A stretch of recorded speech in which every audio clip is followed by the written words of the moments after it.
Bismillahirrahmanirrahim. Assalamualaikum warahmatullahi wabarakatuh. Kali ini kita akan membahas tentang testis tidak turun atau dikenal juga dengan UDT atau Undescensus Testis. Saya Dr. Indra Jaya, spesialis urologi. Saya salah seorang staf pengajar di Subdivisi Urologi RSUD Arifin Ahmad Pekanbaru. Nama lain dari testis tidak turun bisa juga kita sebut dengan cryptorchidismus atau UDT, Undescensus Testis. Terjadi pada 1-4,6% kasus bayi cukup bulan dan sampai dengan 45% pada bayi prematur. Jadi angka kejadiannya cukup tinggi pada pasien dengan bayi prematur. Hal itu disebabkan oleh pematangan atau penurunan daripada testis itu sendiri biasanya terjadi pada trimester terakhir kehamilan. Testis yang tidak turun ada tempatnya untuk kita tunggu karena masih dapat untuk turun spontan sampai dengan 6 bulan, usia 6 bulan. Rata-rata angka kejadiannya paling tinggi pada usia sekitar 3 bulan. Namun memungkinkan untuk kita tunggu sampai dengan usia 6 bulan. Faktor risiko yang memungkinkan terjadinya keadaan ini, yang pertama prematuritas, yaitu sekitar 15-30%. Adanya riwayat pada keluarga, ada riwayat di orang tua laki-laki atau kakek atau paman bahwa ada riwayat UDT sebelumnya. Berat badan bayi yang lahir yang rendah, di mana pada bayi-bayi dengan di bawah 900 gram itu angka kejadian terjadinya testis tidak turun mendekati 100%. Ada riwayat ibu merokok selama kehamilan dan riwayat pemakaian estrogen selama kehamilan. Untuk memahami bagaimana terjadinya testis tidak turun ini perlu kita bahas lagi tentang teori penurunan testis. Testis terbentuk dekat bersamaan dengan ginjal. Pada minggu 11 sampai ke 17 daripada kehamilan, itu merupakan fase penurunan transabdominal daripada testis.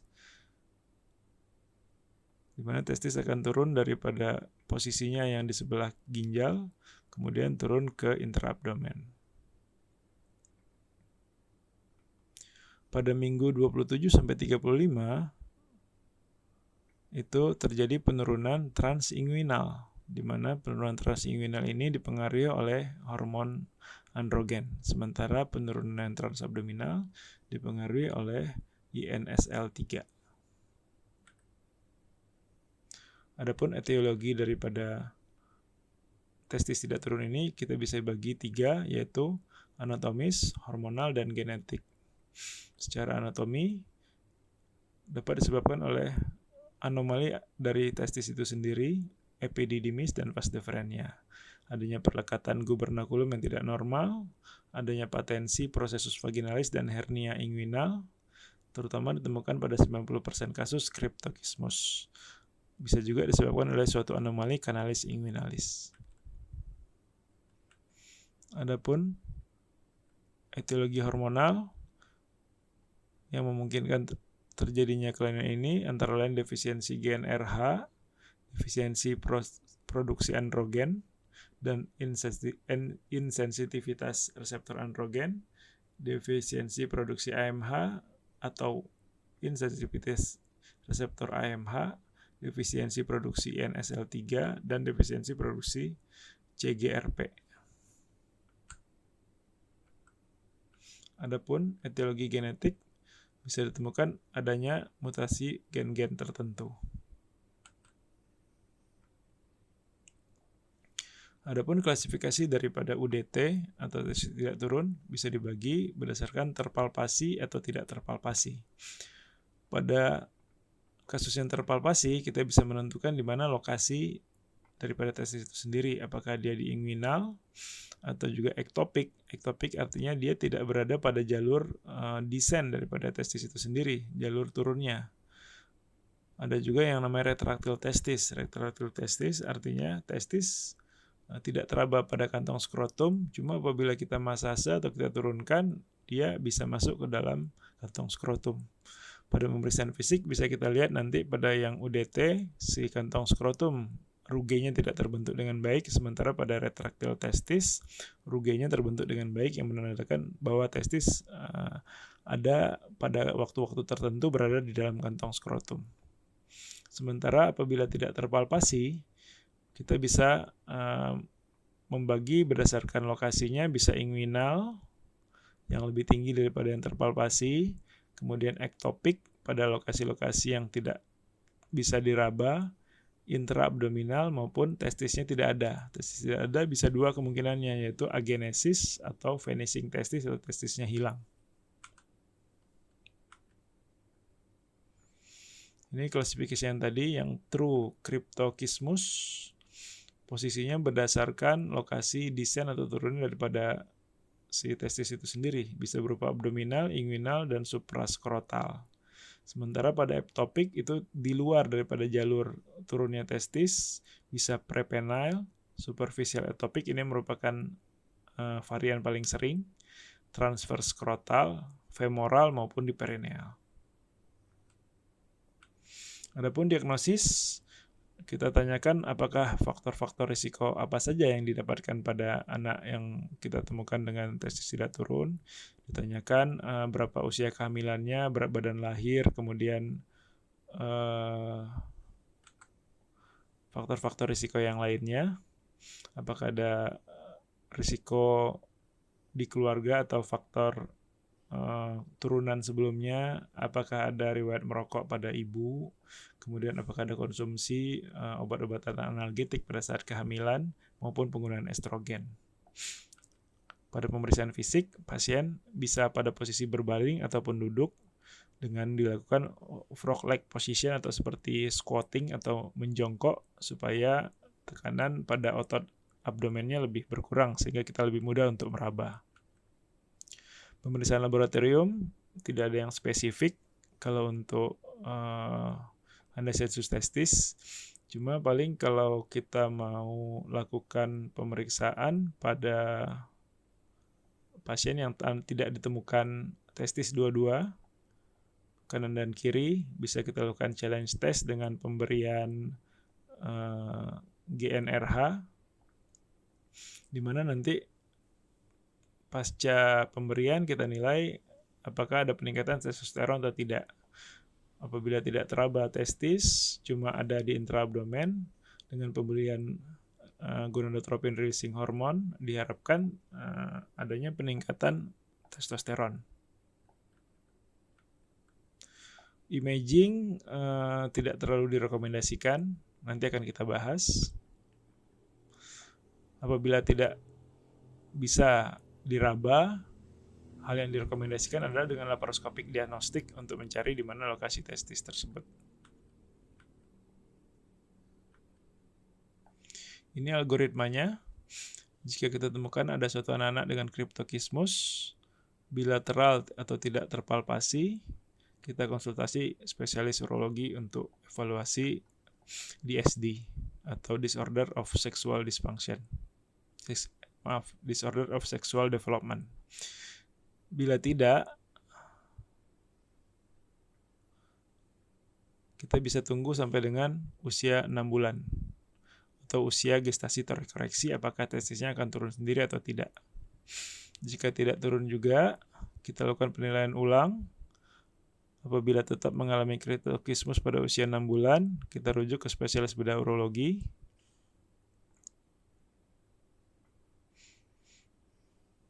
Bisa dilakukan pemeriksaan fisik dalam pengaruh anestesi. Siapa tahu pasien dalam keadaan tidak kooperatif sehingga kita sulit untuk menilai apakah ada anestesi atau tidak. Apabila terpalpasi, kita lakukan orchidopeksi skrotal atau inguinal. Jika tetap tidak terpalpasi pada saat pemeriksaan, kemungkinan ada suatu retraktil testis.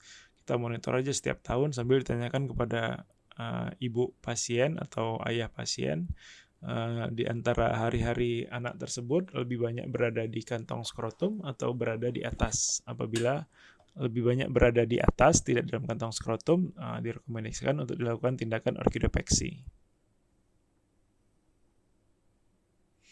Apabila tidak terpalpasi juga, kita pertimbangkan eksplorasi inguinal. Jika ada terpalpasi, kita bisa lakukan tindakan orkidopeksi. Namun bila tidak terpalpasi juga, kita lakukan eksplorasi abdominal atau laparoskopi. Bisa dilakukan dengan cara laparoskopi atau dengan operasi terbuka.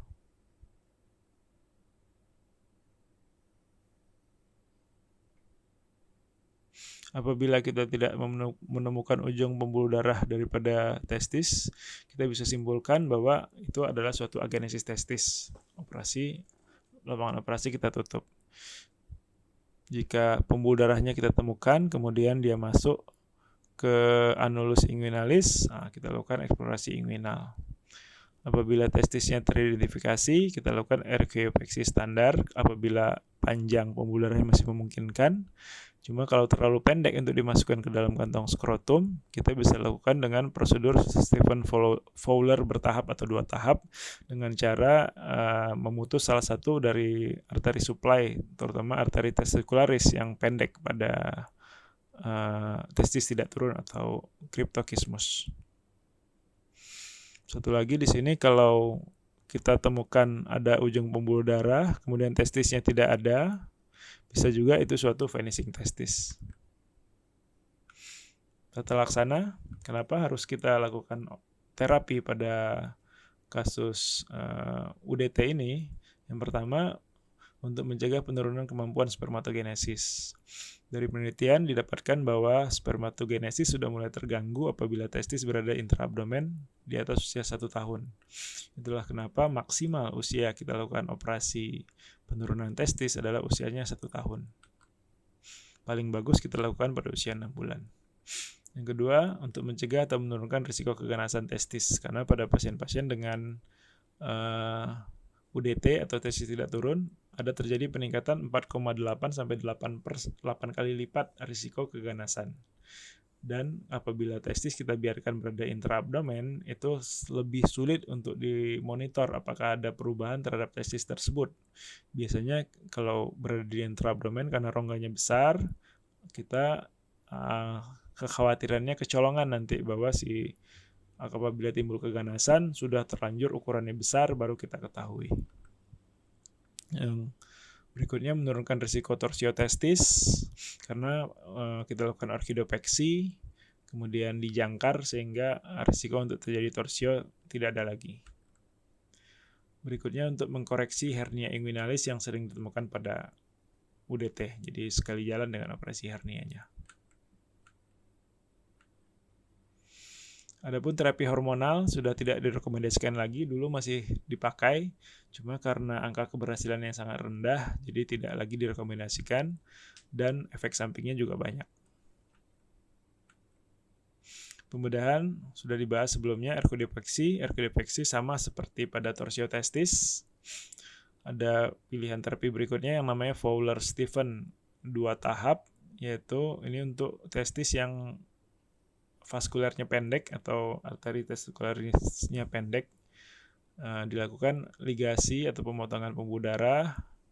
Biasanya dilakukan 2 tahap. Yang pertama dipotong salah satunya, kemudian diturunkan. Apabila tidak memungkinkan untuk sampai, nanti kita lakukan second look untuk lihat apakah memungkinkan untuk diturunkan kembali. Di sini kita bahas perbandingan guideline dari beberapa perkumpulan urologi, yaitu AUA, American Urological Association, BAPS, British Association Pediatric Surgeon, CUA, Canadian Urologic Association, dan EAU, European Association of Urology. Di sini semua sepakat bahwa endocrine assessment untuk yang bilateral UDT tetap dikerjakan, diagnostik eksploratory dengan laparoskopi pada UDT yang tidak teraba itu semua direkomendasikan, dan boleh ditunggu sampai dengan maksimal 6 bulan. Imaging study semuanya sama, tidak merekomendasikan pemeriksaan imaging. Ada terbagi 2 kelompok. Ada yang tetap tidak mau mengerjakan imaging study karena imaging study akurasinya sangat rendah, kemudian false negatifnya tinggi, kemudian tidak bisa menentukan apakah testis ada atau tidak, karena kita sulit menentukan strukturnya apakah itu suatu testis atau bukan, karena bisa tertipu dengan gambaran yang menyerupai testis. Kemudian tidak dapat melokalisasi di testis yang tidak teraba, kemudian tidak dapat untuk menghilangkan rule out intraabdominal testis, dan tidak akan mengubah manajemen karena apabila intraabdomen tetap aja kita eksplorasi atau dilakukan laparoskopi. Ada juga kelompok yang masih mengerjakan imaging dengan alasan untuk menentukan lokasi testis preoperatif, kemudian untuk mencari di mana lokasi postoperatif. Ada juga yang beralasan bahwa ini membantu untuk apabila ada masalah hukum berikutnya.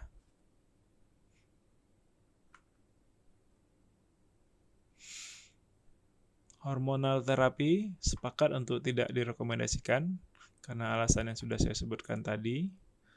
Usia sama, fertility pada AUA ditemukan bahwa ada penurunan fertilitas pada bilateral UDT, di BAPS tidak dibahas, pada CUE dan EAU sama. Pada testicular cancer, risikonya meningkat pada intraabdominal UDT. Kemudian pada CUA ditemukan bahwa dengan melakukan orkidefeksi, risiko terjadinya testicular cancer akan menurun. Kemudian self-examination setelah puberti itu direkomendasikan tiap bulan. Tapi pada CUA tidak diperlukan, bahwa long-term follow-up tidak diperlukan. Di AU juga direkomendasikan melakukan pemeriksaan mandiri setelah pubertas.